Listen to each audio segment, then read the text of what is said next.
Hello, this is Pastor Jay of Walker Truth Radio Network. I want to take the time to welcome my guest, Santiago Israel. He has a public service announcement for you ladies and gentlemen. It's pretty raw. I love this person. They want to tell the truth as they see it, which I think is very important, that we stop hiding behind things and really tell the truth of what's going on out here with my brothers and sisters in and outside the body of Christ. So I'm going to let him go ahead and take it away. Again, this is what he wants to talk about. Peace.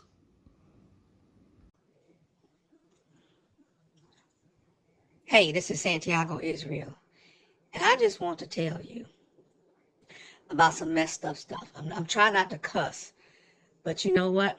You sisters need to wake up. These men are taking advantage of you in so many different ways. They're making you have their babies, but they're not taking care of them. They're telling you that you won't let them be a man, but they have no intention of being a man, because a man takes care of what he makes. I'm not talking about sometime. I'm talking about all the time. What he makes, he takes care of. And where he lays his head, he takes care of. But to sit there and jump up and down in your insides and then let you deal with the ramification and decision makers after he's done this is not fair. It's not right. And you continue to allow him to do so, you are fooling yourself. You're not going to change him. What you have between your legs is just like everybody else. No matter how good you think it is and how good he say it is, guess what? He can drop you and go find somebody else who's just as good and is just as impressionable with what is between their legs. Ladies, you have to start using your mind and understanding that these dudes mean you no good. They want to get over on you. They want to pretend like they're dumb, but they're really smart in the sense that they understand that you want to take care of them more than they want to take care of you. What kind of man says this statement? She won't let me be a man. Let that sink in. She won't let me be a man. And you tell another female that. So that female says, well, I'll let you be a man. What does that entail? If she is controlling me being a man in my manhood, then what is it that you must do to allow him to be a man? I guarantee you this, it's not taking care of his own. Now, for the brothers out here that's doing it, handling their business, taking care of their children, no matter how many they have, salute to you. But there's too many brothers who are destroying our precious race by dropping babies and not taking care of them. Statistics and science has shown it's important to have a father. A father figure is important. And again, hats off to you mothers who are doing it on both ends. But you got to make better decisions. You need to take a vagina vacation. You know what that means? That means you learn how to say no and see where he's really coming from. Because I guarantee you, if you learn to say no, you'll quickly find out that he ain't studying you for real. He just going to cuss you out, drop you, and move on with his life. Because there's somebody else that'll believe a lie. That'll believe the hype. He's just looking for that woman who can smell like a shark smelling blood, who has low self-esteem, who believes nobody wants her. And then he comes along and damages her even the more. Think about this, ladies. What you have is valuable. And let's say what you have is worth $1 million. And we're going to do some math. Let's say what you have between your legs, your vagina, your sex, your love is worth $1 million, and you give it to 1 million people. What is it worth? It's worth $1. It's depreciating because too many people are using it. Too many people are taking advantage of it. Too many people are utilizing it for their own pleasure. And you really believe you got the game and gone with it, not knowing that as time goes on, nobody wants a used one. Because a used one is an abused one. And if you have the baggage from the decisions you make, 3 or 4 different babies by 2 or 3 different baby fathers, you're setting yourself up for failure. Because these guys are coming at you. And they know they don't have to stay. All they have to do is act like they want to stay because they don't want to deal with nobody else's kids. So they can have their fun and burn out on you and maybe drop another kid with you. But if those other baby daddies are not taking care of their children, their responsibility, he has no reason to take care of the one he gave you. See, women, you need to wake up. You are valuable. You have more to offer than you think. And if all you have to offer is what's between your legs, value it. Instead of giving it to 1 million people, making it worth $1 a shot, why not hold it out and let's say, give it to only 250,000 people and it's worth 750,000. Well, let's make it simple. It's worth $10. You give it to 10 people, it's worth $1. It's worth $10. You give it to one person. You still got 9. It's worth 9. It's worth $10. You give it to nobody. It's worth $10.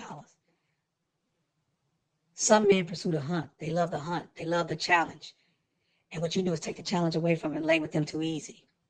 And then they don't want to pay for where they lay. I'm not telling you women to go out and be prostitutes. That's not what I'm saying. I'm just saying that understand the real game and what's really important. Because these guys are not trying to do anything. They're not taking care of the babies they had before you. What makes you think your baby is different? Because he told you? He told her the same thing. This is Santiago Israel. I'm trying to hook y'all up the game. The reason why I can hook you up the game because I played that game too. Until I got saved. And now I'm on a whole different thing.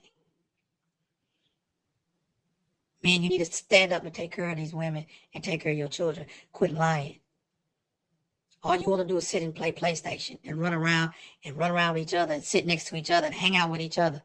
It's almost like it's kind of a undercover homosexual thing going on nowadays. Where back in my day, yeah, we all hung out, played basketball, played football, played baseball, do whatever we had to do. But when our women called, we were gone. We would bounce. Look, dude, we catch you later. We might be at the bar drinking. And we like, She called, I'm up. Because I'd rather be with her than with you. But you brothers out here now, you'd rather still hang out with the boys and leave your women at home.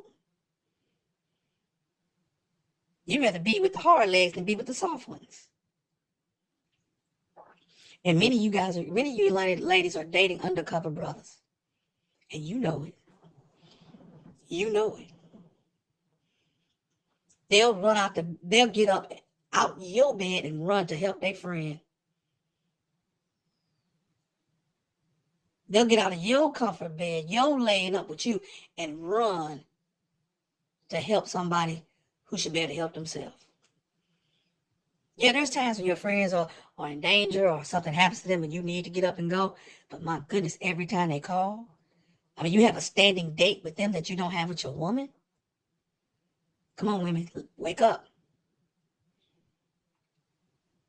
This is the decade of the sisters. And if you want to do something, this is your chance. No matter how many children you have, no matter how many mistakes you've made, this is your opportunity. You should take it. Because these dudes out here, some of them, not all, before you Negroes get in your feelings and say, he talking about me. I'm talking about you if I'm talking about you. If I'm not talking about you, then shut up. Quit whining. Because you're whining because I'm talking about you. If I'm not talking about you, you wouldn't even pay no attention to this. You're going to say he's right. I ain't that dude. But because I'm exposing you, you're going to get mad. Well, get mad. I used to be one of you. But now I'm not. I'm on a whole different tip. I want these women to wake up. If these women would say no, we do better. Excuse me. Well, if you just say no, they'll do better. Because then you become a prize. Then you become something that they can't get. You become that person, that thing that motivates them to do better because you said you can't get this until I see better.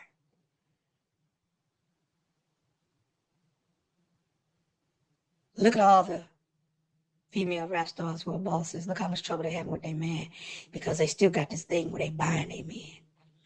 The women need to stop buying these men their toys. If they can't afford their own toys, don't buy them their toys. And when you get comfortable in doing that, you figure that's the only way you can relate to a guy is that you take care of them, buy them toys. I have too many women friends who really is the one who wears the pants in the house and takes care of everything and makes sure everything is okay, while all they do is so they can have a man is buy him toys, buy him liquor, buy him shoes, buy him clothes, buy him, as if you have another son, but you got a son that you're raising, and you're showing him, oh, this is how you do it. You're showing the daughter, oh, yeah, this is how you do it. You start buying them stuff. You just take care of them more so than you take care of yourself. And you happy when he got to get Ruth Chris, and you happy when you get White Castle. I even know of a friend of mine who was married to a guy, and when he took her out to White Castle for their anniversary, you hear what I said, anniversary, which means they've been married for a couple of years, and he takes her out for White Castle, and she likes it. She says, wow, that's nice because you've never done anything else before. That's retarded. If you set the bar low, you're going to get lower than that. If you set the bar at 10 feet, you're going to get 2 feet. If you set the bar at 2 feet, you're going to get a couple of inches. If you set your bar a couple of inches, you're going to get centimeters. Because they're always going to go lower, not higher.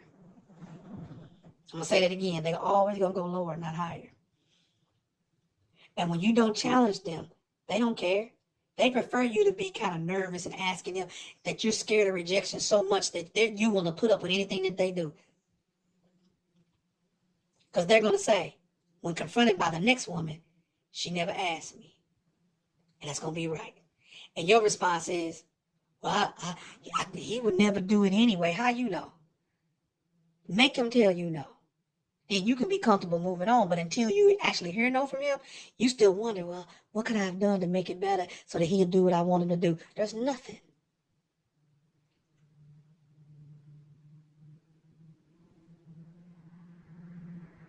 And trust me, if he's like that, his friends are like that.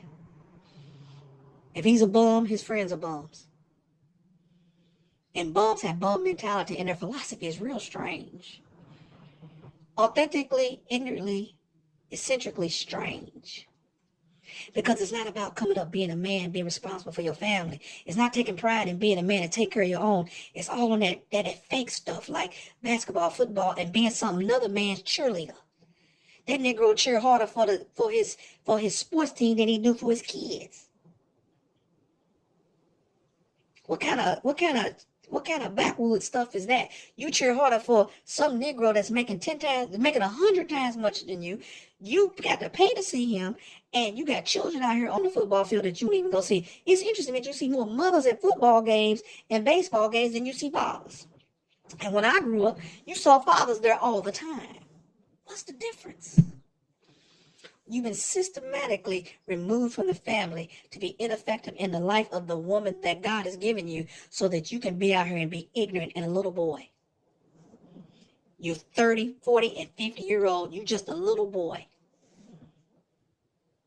You don't know how to do nothing. You don't know how to pay no bills. You don't know how to go handle no business. You don't know how to do nothing of intricacy and being effective in the life of somebody else. All you know how to do is show up, look cute. And the reason why you silent, you ain't got nothing to say. You ain't cool. You just ain't got nothing to say. It ain't nothing working up in that brain of yours. You trying to figure out how you gonna get back to your PlayStation and all that other stuff you do. You ain't thinking about the future. You just thinking about now. And I mean now. I ain't talking about now like next day now. I'm talking about now, the next minute now. No plan for the future, no aspirations, no dreams. I've never met a generation of young men who don't have any aspirations to do nothing. And I ain't talking about those who are in adverse situations just trying to survive. I'm talking about guys who are not in adverse situations that don't have any dreams to do nothing. And then you want to get mad at me because I'm telling you the truth. Again, if I'm not talking to you, I'm not talking to you. But if I am talking to you and you get mad at me, so what? But if I ain't talking to you and you get mad at me, then I must be talking to you. Because only a weak-kneed nigga would get mad is what I'm saying. Somebody got to expose you from this side of the fence. When the women said, you think they just tripping. No, I'm telling you tripping. You're not taking care of your family. You're not taking care of your own. You're not taking responsibility for the stuff that you do and the stuff that you lay down and children that you make and the decisions that you make that are messed up. Then you ain't no man. So man is a man when he takes responsibility for his decisions right or wrong. You can't take responsibility for the wrong decisions because you ain't even making nothing that's right. And in regards to your woman, she just know you're just a piece of ding-a-ling, and then she still got to handle business once you're done doing what you're doing. And eventually that woman gets tired of you because she don't want to raise another child. And you're an adult child. See, because she really can't tell you what to do, but she's been telling you what to do, but you've been playing the game as if you're really paying attention. And that's why you take her to work in her car, and then what you go out and do what you got to do, and then one day she look under the seat and there's some other woman's panties under the car. While y'all go to y'all's mailbox, she go to the mailbox, and there's a letter in there from somebody else. Talking about what you've been doing while you at work. You sisters, you need to pass this on. Don't let this message go to waste. Maybe you can't say this to your man, but play it in front of him. See what happens. See how he squirms. If he squirms too much, he that nigga. He that man. So she said, what advice do I do? Ladies, say no. Ladies, say no. So the man can grow. That's a good saying. Ladies, say no so your man can grow. Ladies, say no so your man can grow. Ladies, say no so your man can grow. This is Santiago, Israel. This is my PSA announcement. Thanks, Pastor J.